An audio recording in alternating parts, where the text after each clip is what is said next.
ආයුබෝවන් සියලු දෙනාටම සුබ දවසක් වේවා.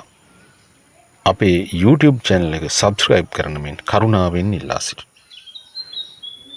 අපි අද ඉදිරිපත් කරන්නේ වතුසුද්ද මල්ගහ ගැන. බුද්ධ ආගම සහ සංස්කෘතිකමය වශයෙන් ගත්තහම බුදුරජාණන් වහන්සේ පූජා කිරීමට ඊටාම දිදුලන සුදු පැහැයකින් යුක්ත මේ මල් තමයි භාවිතා කරන්නේ. ඉතින් එවැනි මල් ගහක් ඇයි මේ අසුබ වෙන්නේ කියන කාරණේ කියන්න තමයි අපි මේ හදන්නේ. මේ මල් ගස ප්‍රධාන දොරටුව ඉදිරිපස වැවීමෙන් තමයි අසුබ වන්නේ. එතකොට වැවීමෙන් ඔබට ධනය විකර්ෂණය වෙනවා. ගෙදරට අඳුරු පැහැය බව වැඩි කරනවා.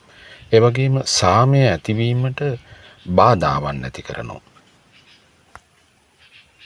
ඉතින් ඔබට මෙම අසුභභාවය නැති කර ගැනීමට ප්‍රධාන දොරටුව ඉදිරිපස හෝ ගෙවත්ත ඉදිරිපස මෙම මල්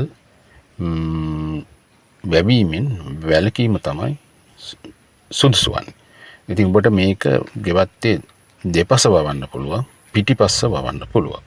ඉතින් සුබ දවසක් වේවා. ආයි නැවතත් ඔබලට මගේ වීඩියෝ බැලුවාට බොහොම ස්තුතියි. ආයි නැවත වීඩියෝ එකකින් හම්බ වෙමු.